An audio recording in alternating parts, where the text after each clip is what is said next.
आदेश। जय महाकाल। मेरे अघोर शक्ति परिवार के शिष्यों और सत्य के खोजी साधकों, तंत्र मास्टर कोर्स के इस 13वें अध्याय में मैं तुम्हें उस गुप्त मार्ग पर ले चलूंगा जिसके बिना ब्रह्मांड की कोई भी शक्ति साधना सिद्ध नहीं हो सकती। लोग अक्सर मुझसे बहुत हताश होकर पूछते हैं, गुरुजी हम बरसों से मंत्र का जाप कर रहे हैं, ध्यान लगाने का प्रयास करते हैं, पर हमारी एकाग्रता शून्य है। जैसे ही बैठते हैं मन संसार की गंदगी में भाग जाता है। क्या कोई ऐसा अचूक मार्ग है जो हमारी मानसिक ऊर्जा को फौलाद बना दे और हमें वो दिव्य दृष्टि दे जिससे हम सूक्ष्म जगत के रहस्यों को साक्षात देख सकें? देखो बेटा, दिव्य दृष्टि कोई जादू की छड़ी नहीं है जो किसी ने घुमाई और तुम्हें सब दिखने लगा। ये तुम्हारी बिखरी हुई चेतना को समेटकर एक बिंदु पर केंद्रित करने का उच्चतम विज्ञान है। आज मैं तुम्हें एकाग्रता की उस प्राचीन तांत्रिक चाबी के बारे में बताऊंगा जिसे यदि तुमने अपने जीवन में उतार लिया तो तुम्हारी मानसिक शक्ति इतनी प्रचंड हो जाएगी कि तुम बंद आंखों से भी वो देख लोगे जो खुली आंखों से देखना असंभव है। ध्यान सुनो, आज जो बता रहा हूं उसका पूरा रूप आगे ही समझ आता है।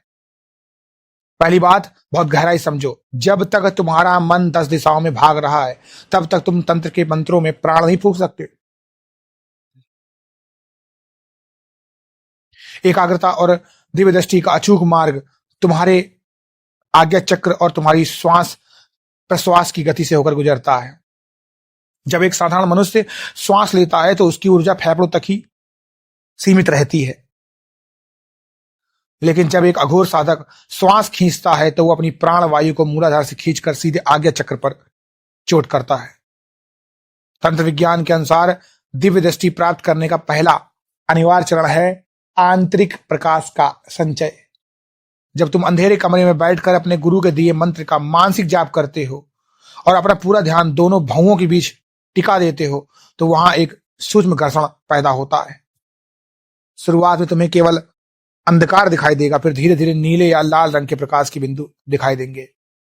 ये बिंदु इस बात का प्रमाण है कि तुम्हारी बिखरी हुई मानसिक ऊर्जा अब एक जगह एकत्र होना शुरू हो गई है। यहां लोग सबसे बड़ी भूल करते हैं, असली तरीका आगे ही समझ आता है। यहां साधक सबसे बड़ी भूल ये करते हैं कि जैसे ही उन्हें ध्यान में थोड़े बहुत रंग या प्रकाश दिखने लगते हैं वे उसे ही पूर्ण सिद्धि मान लेते हैं। वे सोचते हैं कि उनकी तीसरी आंख खुल गई और वे दूसरों को चमत्कृत करने के लिए अपने अनुभवों को सरेआम बताने लगते हैं। बेटा, ऐसे करते ही तुम्हारी वो संचित ऊर्जा उसी क्षण नष्ट हो जाती है और तुम वापस शून्य पर आ जाते हो।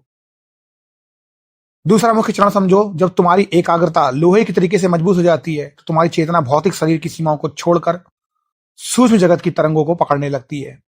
इसी को दिव्य दृष्टि या अतीन्द्रिय ज्ञान कहते हैं। इस अवस्था में साधक को किसी व्यक्ति का चेहरा देखते ही उसके अतीत और उसके मन में चल रहे विचारों का पूर्व आभास होने लगता है। उसे हवा में तैरती अदृश्य शक्तियां और अपने इष्ट देव की उपस्थिति साक्षात महसूस होने लगती है।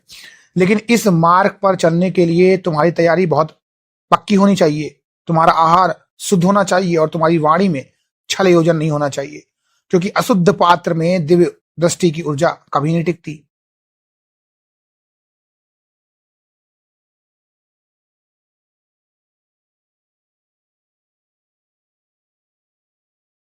इसे एक बहुत ही साधारण देसी उदाहरण से समझते हैं। जैसे जब हम घर में बिजली के तार को देखते हैं और तार फैले रहते हैं तो उनसे पूरे घर में प्रकाश होता है, लेकिन यदि हम उन सभी तारों की पूरी बिजली को समेटकर एक बहुत ही शक्तिशाली लेजर लाइट में डाल दें तो वो लेजर लाइट लोहे की मोटी चादर को भी पल भर में चीरने की शक्ति रखती है। तुम्हारी मानसिक ऊर्जा भी अभी पूरे घर में फैली बिजली के तरीके से है जो संसार के व्यर्थ के विकारों में खर्च हो रही है।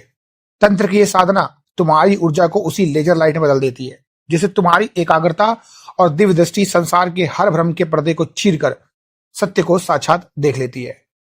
देखो, आज जो बताया वो सिर्फ इस दिव्य मार्ग की रूपरेखा है। समझने वाले यहां नहीं रुकते।